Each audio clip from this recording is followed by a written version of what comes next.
देखो ये जो सिचुएशन है इसमें कुछ ऐसे है, देखो ये जो लिखा हुआ है अभी समझ में आएगी बात। यहाँ देखो ये कुछ ऐसी सिचुएशन है, एक लाइन पे ये दो पार्टिकल या दो बॉडी। अब क्या होता है कि इनके शुरू में इनके बीच की डिस्टेंस डी है, ठीक। अब क्या होता है ये चलना शुरू करते हैं एकदम से अपनी अपनी एक वेलोसिटी से, एक कांस्टेंट वेलोसिटी से चलना शुरू करते हैं। वेलोसिटी कांस्टेंट का मतलब है कि वैल्यू और दिशा वो फिक्स रहेगी। तो ये जैसे इस समय जो दिख रहा है सिचुएशन, ये नॉर्थ की तरफ जाने लगेगा और ये ईस्ट की तरफ, यानी कि ये एक दूसरे के परपेंडिकुलर चल रहा है, एक दूसरे के परपेंडिकुलर चलना शुरू करते हैं। नतीजा ये होता है कि इनकी पोजीशन जब बदलती है तो इनके बीच की जो डिस्टेंस है जिसे अप्रोच बोलते हैं, ये लिखा हुआ है ना अप्रोच, ये जो बीच की डिस्टेंस, ये अप्रोच जो है ये वैल्यू में बदलने लगता है। तो क्या होगा कि शुरू में आप देखेंगे जब ये चलेंगे तो ये बीच की डिस्टेंस जो डी इस समय लिखी हुई है ये कम होने लगेगी। अब कम होते होते एक मिनिमम वैल्यू तक पहुंचेगी और उसके बाद ये फिर बढ़नी शुरू हो जाएगी, बढ़नी शुरू हो जाएगी। अब वो पहले देख लें आप, तब ये बात समझ में आएगी पूछ क्या रहे हैं। तो देखो ये मोशन देखो इसका ध्यान से।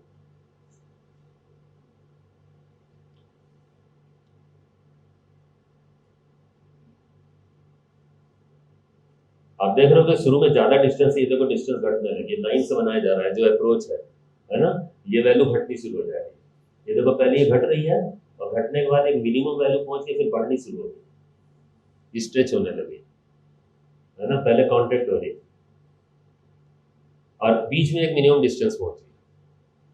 ये बीच में कहीं हैपनिंग हुई है एकदम से, जहां पे इनके बीच की अप्रोच मिनिमम है, उसी को जो मिनिमम डिस्टेंस होती है उसी को क्लोजेस्ट अप्रोच बोलते हैं, ठीक। हमारा मकसद इसमें दो चीजें फाइंड करना है, वो ये है कि ये किसी इंस्टेंट पे जब ये क्लोजेस्ट अप्रोच हो रहा है तो उसकी वैल्यू कितनी है, डी मिनिमम, वो निकालना है हमें, ठीक है। और दूसरी बात ये कब हैपनिंग होगी ये भी फाइंड करना है, कितने समय के बाद इनके बीच की डिस्टेंस सबसे कम होगी। अब ये बताओ कि यहाँ पे अगर इस डिस्टेंस को निकालना है, ये डी दिया होगा, शुरू वाली डिस्टेंस दी होगी, इनकी वेलोसिटी दी होगी जो कि फिक्स है, इन्हीं के टर्म्स में निकालना होगा। अब ये बताओ कि पहले ये देखो आपको क्या दिक्कत महसूस हो रही है कि यार डिस्टेंस हम निकाल सकते थे लेकिन ये तो बड़ा दौड़ भाग मची हुई है ना। डिस्टेंस निकाले कैसे, एक ऐसी डिस्टेंस हमें निकालनी है जो एकदम से अपीयर होती है और डिसअपीयर हो जाती है, मतलब वो मिनिमम डिस्टेंस एकदम से अपीयर होती है और डिसअपीयर हो जाती है। अरे वो रुके थोड़ी देर तो हम नाप उप के डिस्टेंस निकालें, मिनिमम डिस्टेंस में जाके ये रुक जाते हैं दोनों तो हम नाप के बता देते हैं आपको जल्दी से। लेकिन मामला क्या है, ये क्या दोनों भाग रहे हैं और एकदम से हैपनिंग होती है और डिसअपीयर हो जाती है। अब ऐसे केसेस को कैसे सॉल्व किया जाए, मुश्किल तो यही है, यही महसूस हो रही है दिक्कत। जो चीज एकदम से अपीयर हो और गायब हो जाए उसको फाइंड करना मुश्किल है। और इसमें भी ये भी सबसे बड़ी बात है किधर से नापे, ए से बी नापना है तो किसको रेफरेंस बनाए, रेफरेंस कौन होता है। अच्छा ये बताओ किसी भी पॉइंट की पोजीशन कैसे निकालते हो आप, बोलो। ओरिजिन से करें तो ओरिजिन भागता दौड़ता रहता है कि रुका होता है। सीधी सी बात है कि अगर मान लो कोई पार्टिकल है यहाँ पे तो हम पूछे कि भाई इसकी पोजीशन बताओ, सोचने वाली बात है। तो पोजीशन बताओ तो बिना रेफरेंस के आप बता दोगे क्या, कुछ नहीं। तो हम कहेंगे हाँ भाई चलो एक ओरिजिन बना दिया हमने, तो ओरिजिन से आप इसकी डिस्टेंस बता सकते हो, ठीक है। अब सोचो कि अगर ये पॉइंट भागना शुरू हो जाए तब भी दिक्कत है, लेकिन ज्यादा दिक्कत नहीं है। चलो पॉइंट भाग रहा है, यहाँ आ गया तो हम यहाँ से नाप के चल रहे हैं कुछ ऐसे, पॉइंट अभी घूम के यहाँ आ गए तो डिस्टेंस इसकी बदल रही है, ठीक, कोई बात नहीं। ओरिजिन भागने लगे तो मुसीबत हो गई, ये अभी यहाँ है, अभी यहाँ ओरिजिन पहुंच जाए, अभी यहाँ ओरिजिन पहुंच जाए, तो बात ये उठती है कि हम नापे कैसे, ना ये एंड फिक्स है ना वो एंड फिक्स है। अरे कोई एक एंड तो फिक्स हो तो हम डिस्टेंस को नाप लें।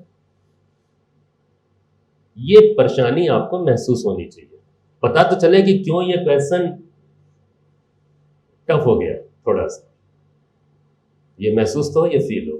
अच्छा अब क्या होता है, अब इसमें यह है कि अगर मान लो ऐसी सिचुएशन है तो हम लोग इतना तो कर सकते हैं एक काम, जो अभी हम लोगों ने एक रिलेटिव वेलोसिटी का कॉन्सेप्ट पढ़ा है उसमें एक चीज तो हमने सीखी है कि यार दो बॉडीज अगर भाग रही है, वो कार भाग रही थी दो, सामने ऐसे या ऐसे जैसे भी भाग रही थी, तो उनका मान लो उनको केस को सॉल्व करना है तो कम से कम एक को तो रोक सकते हैं ना, तो एक को रोक लो। कैसे रोक लो? अरे भाई रुक जाओ जरा सा, ऐसे कैसे कैसे उसके फ्रेम में चले जाओ, कम से कम एक को तो रोक सकते हो ना, बिना रोके रोक सकते हो। वो काम करेंगे हम लोग आसान बनाने के लिए। तो ऐसे केसेस में हम क्या करते हैं, जब भी दो बॉडीज भाग दौड़ रही होती है तो हमेशा ध्यान रखो मोस्ट ऑफ द केसेस में ऐसे केसेस रिलेटिव मोशन से सॉल्व होते हैं। तो हम क्या करते हैं, इसमें से कोई एक में चले जाते हैं, एक के फ्रेम में चले जाते हैं और एक के फ्रेम में जाके उसे रोको और फिर दूसरे को दौड़ता हुआ देखो, तब एटलीस्ट केस को हम 50% आसान बना लेंगे और 50% आसान जो होगा ना हम लोग सॉल्व कर लेंगे। दूसरे को थोड़ी रोक दोगे यार, एक ही साथ दो फ्रेम में कैसे हो जाओगे? जादू आता है क्या? दोनों को कैसे रोक सकते हैं? एक ही को तो रोक पाओगे, एक में बैठोगे तो एक को दौड़ने दो, काम तो कम हो गया, 50% काम कम हो जाएगा, केस भी बहुत आसान हो जाएगा। तो हमेशा याद रखना कि कभी भी ऐसे केसेस होते हैं तो फ्रेम में जाके करते हैं, इसीलिए रिलेटिव मोशन के कॉन्सेप्ट को सिखाया जाता है। उस दिन याद करो जब रिलेटिव मोशन का मैंने इंट्रोड्यूस किया था, मैंने बताया कि यार वो मून का मोशन कैसे देखोगे, वो भी तो घूमता फिरता अजीब सा मोशन है, कैसे देखोगे? तो एटलीस्ट कम से कम इतना तो करो कि उसके दो मोशन अगर इंपोज किए गए सर्कुलर और इलिप्टिकल, तो एक को रोक लो। तो एक को रोकने के लिए अर्थ के फ्रेम में चले आओ, तो आसान हो गया कि नहीं? दूसरे को भी रोक दोगे क्या? तो सॉल्व कैसे होगा? तो एक काम करते हैं, इसे सॉल्व करने के लिए हम लोग एक फ्रेम में जाते हैं, कोई एक फ्रेम करेंगे।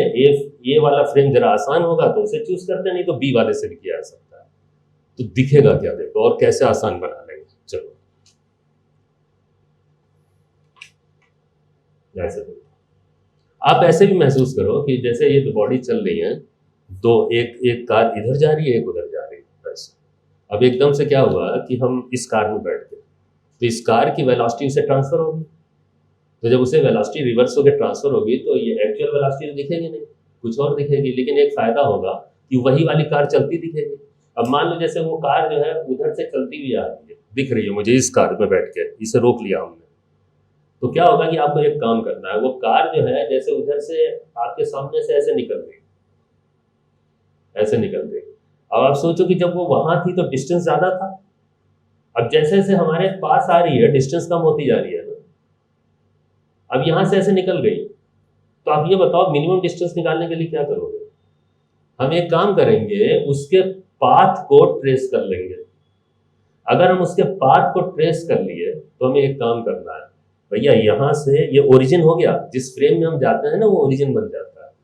तो यहां से हम वो भी नाप सकते हैं, ये डिस्टेंस भी नाप सकते हैं, ये डिस्टेंस भी नाप सकते हैं और ये भी नाप सकते हैं। वो निकल गई दूर। आप देखो, महसूस करो, पहले जब ये आ रही थी मेरी तरफ तो डिस्टेंस क्या हो रही थी? घटती जा रही है। अरे आप हाईवे पे आप किनारे खड़े हो और एक कार आपके सामने से निकल रही है, तो पहले दूर है और फिर वो आपके सामने से निकल के फिर दूर हो गई, तो मिनिमम डिस्टेंस कैसे नापोगे? वो जो हाईवे जिसमें चल गई, जो उसका पाथ है, वो जो परपेंडिकुलर डिस्टेंस होगी ना, अच्छा ये वाली नापोगे क्या? जो परपेंडिकुलर डिस्टेंस होती है सीधे सीधे, वही तो होगी क्या मिनिमम डिस्टेंस? हमारे पास से गुजर गई, वो पास वाली डिस्टेंस कौन सी होती है? मिनिमम डिस्टेंस कौन सी होती है? हमेशा परपेंडिकुलर डिस्टेंस अगर किसी ओरिजिन या किसी पॉइंट से नापते हैं ना या बनाते हैं, वो मिनिमम डिस्टेंस होती है। तो हम यही करने वाले हैं, ध्यान दीजिए। और इससे ये केस बहुत आसानी से सॉल्व होने वाला। फिर लेकिन ट्रायंगल अपीयर होगा, और कैसे होगा देखो, अभी सब कुछ समझ में आ जाएगा। देखो हम सिचुएशन क्रिएट कर रहे हैं, वो देख रहे हो मोशन, ये ए है और ये पी है, इनके बीच की डिस्टेंस डी है। ये एक्चुअली ऐसे चलना शुरू करते हैं एक दूसरे के परपेंडिकुलर, ठीक। अब मुझे क्या करना है, सॉल्व करने में मैं इस फ्रेम में जा रहा हूं, तो इन द फ्रेम ऑफ ए, बताओ क्या करें? इस वेलोसिटी को ट्रांसफर करें रिवर्स करके। अच्छा, रिवर्स करके जब ट्रांसफर करेंगे तो कहां लगाएं इसे? इसके हेड पे लगाएं या टेल पे? बताओ, हेड पे क्यों? अगर मैं रिवर्स करके, मुझे रिलेटिव वेलोसिटी निकालना है, रिलेटिव वेलोसिटी हम किसी भी तरीके से निकाल सकते हैं, लेकिन ध्यान देना ये सारी बातें अगर दिमाग में बैठा लोगे, थ्योरेटिकल क्वेश्चन तो बिल्कुल नहीं गलत होंगे और न्यूमेरिकल भी नहीं होगा। इसीलिए मैं इस पे स्ट्रेस डालता हूँ, कैजुअली नहीं क्या ये हो जाएगा जल्दी करो, हाँ काम खत्म, आगे बढ़ो, कोर्स खत्म। हाँ पढ़ लिया, बहुत तालियां बजा रहे हैं, बहुत जल्दी कोर्स खत्म कर दिया, और पता चला ऐसे ऐसे जल्दी जल्दी कोर्स खत्म करने में 10 साल लग गए, 10 टाइम्स, सिलेक्शन ही नहीं हो रहा। आप समझ रहे हो बात? जल्दीबाजी नहीं, आराम से बताओ कि मैं इसको रिवर्स करके ट्रांसफर कर रहा हूँ, मैथमेटिक्स के लिए कहाँ लगाऊं, इसके टेल पे या हेड पे? हेड पे क्यों? क्योंकि एडिशन करना है। अगर रिवर्स मैंने बोल दिया तो एडिशन करना है, तो वो मैं करने जा रहा हूँ, लेकिन मैं फिर दूसरा भी पूछूंगा, क्या सब्ट्रैक्शन करके नहीं आ जाएगा? आ जाएगा, तो दोनों दिखाता हूँ। अब मैंने कहा था कि कभी ये यूज करेंगे, कभी वो यूज करेंगे, सिचुएशन के हिसाब से। चलो मुझे लगता है कि ये वाला जरा इसमें जरा अच्छी ड्राइंग क्रिएट करेगा, है ना, तो मुझे लग रहा है ऐसा, तो हम करते हैं। हम वो भी बताएंगे कि क्यों मैं रिवर्स करके जोड़ रहा हूँ इसमें, उसका भी रीजन मैं बताऊंगा। देखो, ये जब मैंने चलाया इसे, तो रिवर्स करके उस पर ऐड किया,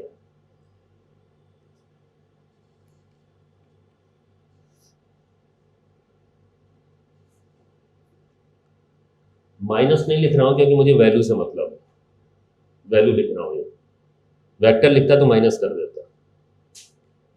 जोड़ा है ना, चलो इसी से कर रहे हैं। अब ये बताओ रिलेटिव वेलोसिटी क्या होगी इसमें, कैसे होगी? क्या कर रहे हैं, एडिशन कर रहे हैं, तो इनिशियल से फाइनल, ये देखो, ये वी बी ए हो गया, ठीक। अच्छा, दूसरा वाला भी दिखाता हूं। चलो इसको पहले इसको कंप्लीट करते हैं थोड़ा सा, फिर उसको दूसरा दिखाएंगे, नहीं तो कंफ्यूजन होगा। चलो ये तो ठीक हो गया ना, रिवर्स करके जोड़ दिया। अब इससे मैं पार्ट टेस्ट कर लूंगा, इससे क्या दिखेगा, इस ए फ्रेम से बी जो है वो इस तरफ जाता नहीं, इधर ज्यादा दिखेगा, तो इसका पार्ट टेस्ट कर ले। देखो ये पाथ हुआ और ये ऐसे ज्यादा दिखेगा रिलेटिव टर्म्स में। अब आप खुद महसूस करो कि आप यहाँ पे बैठे हो और आपके सामने से ये पार्टिकल या बॉडी या कार निकल गई ऐसे, तो मिनिमम डिस्टेंस कौन सा होगा? यहाँ से ये डिस्टेंस तो सबसे ज्यादा है, ये कम हुई, ये कम हुई, यहाँ से परपेंडिकुलर ड्रॉ करोगे ना तो मिनिमम होगा, फिर उसके बाद बढ़ने लगेगा। तो हमें यही तो चाहिए, तो चलो ड्रॉ कर लेते हैं। ये देखो, ये ड्रॉ कर दिया परपेंडिकुलर, यही हो जाएगा डी मिनिमम। अब इसको फाइंड करने के लिए फिर ट्राइंगल अपीयर हुआ कि नहीं, और ट्राइंगल अपीयर हुआ तो इसमें ध्यान दो, ये वैल्यू दी हुई है, ठीक। अगर हमें ये एंगल पता चल जाए, है ना, तो हम ये निकाल सकते हैं। मान लो ये एंगल थीटा है, सपोज, अभी मालूम नहीं है, इंतजाम करेंगे। ये एंगल थीटा है, तो ये कितना होगा? हाँ, ये डी मिनिमम होगा। डी एंगल के सामने वाली साइड, ये हाइपोटेन्यूस है, डी साइन थीटा। तो हमें इंतजाम इसी का तो करना है ना, थीटा का। अब थीटा का इंतजाम यहां से नहीं, इस ट्राइंगल से करेंगे। ये देखो, ये एंगल जो होगा वही एंगल अगर यहाँ पे मैं शिफ्ट करके बना रहा हूँ, यहाँ पे ये देखो होगा कि नहीं? अल्टरनेट एंगल है, और ये ट्राइंगल तो हमें समझ में आ गया। ये वैल्यू दी हुई है बी और वी बी ट्राइंगल के साइड्स की, तो क्या ये एंगल नहीं आ जाएगा? तो इस एंगल को फाइंड करने में हम जो है फाइंड करके हमें साइन इसका चाहिए। तो आप देखो, इस एंगल के हिसाब से परपेंडिकुलर भी दिख रहा है, बेस भी दिख रहा है, और हाइपोटेनस भी लिख सकते हो। ये हाइपोटेनस कितना होगा बताओ? तो पाइथागोरस से under root V A square plus V B square. ये बेसिकली देखा जाए तो रिलेटिव वेलोसिटी भी हो गई, रिलेटिव वेलोसिटी की वैल्यू भी हो गई। लेकिन अगर हमें साइन थीटा चाहिए तो हम कैसे लिख सकते हैं? Sine theta is what? Perpendicular upon hypotenuse. यहां रखेंगे, आ जाएगा। या फिर आप ऐसे देख लो, हमें डी मिनिमम निकालना है। इस समय जो ट्राइंगल अपीयर हो रहा है हम यहाँ पे बना रहे हैं, और ये टेन थीटा अपीयर हो रहा है हमें। क्यों? ये tan theta is perpendicular upon base, और टेन थीटा से अगर साइन थीटा बनाना है तो क्या करते थे, याद है आपको? ट्रिग्नोमेट्रिकल रेशियो में, है ना, तो एक ट्राइंगल बनाओ। किसी भी ट्रिग्नोमेट्रिकल रेशियो को दूसरे में कन्वर्ट करने के लिए राइट एंगल ट्राइंगल बनाना बताया था ना आपको। तो ये टेन थीटा है, ये अगर थीटा हुआ तो ये परपेंडिकुलर और ये बेस, ये वी बी और ये बी है। एंगल के सामने परपेंडिकुलर, एंगल से लगा हुआ बेस, तो हाइपोटेनस पाइथागोरस। अब यहाँ से आप साइन थीटा भी लिख सकते हो, कॉस थीटा भी लिख सकते हो, जो चाहो लिखो, है ना। तो यहाँ से हमें साइन थीटा चाहिए, तो परपेंडिकुलर अपॉन हाइपोटेनस, ये आ गया। और इसको यहाँ रख दें तो डी मिनिमम की वैल्यू जो है क्लियर होगी। डी रोको यहाँ पे, और ये सब्स्टिट्यूशन दो,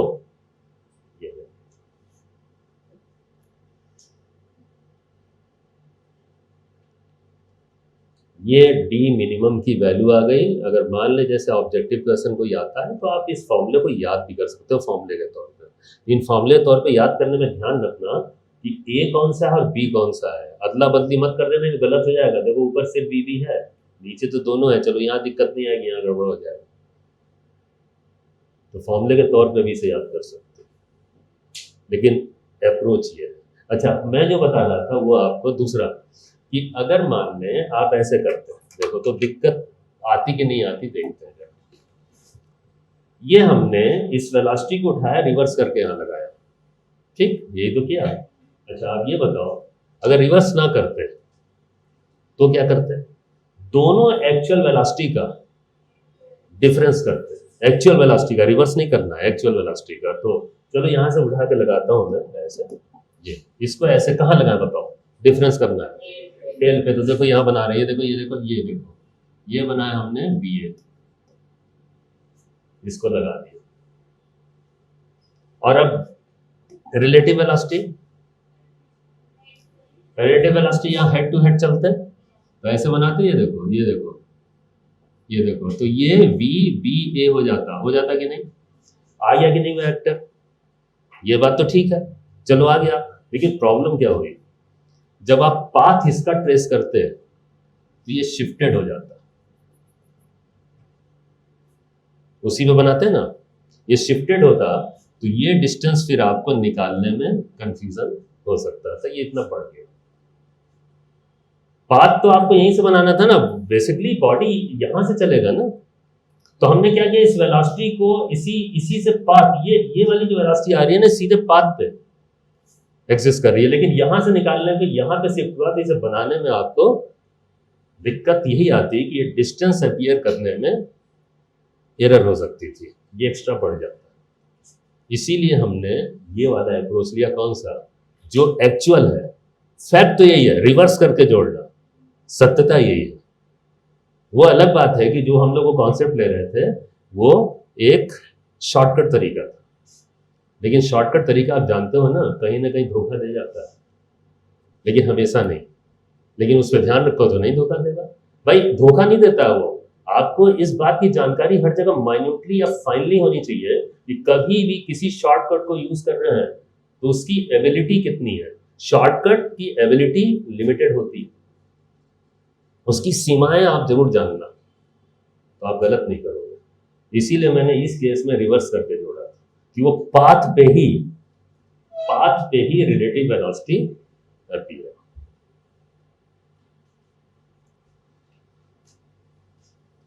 ठीक हो गया। अच्छा एक चीज और रह गई है, वो है टाइम निकालना। टाइम निकालने में समय इसी से निकालते हैं, देखो कितना आसान है।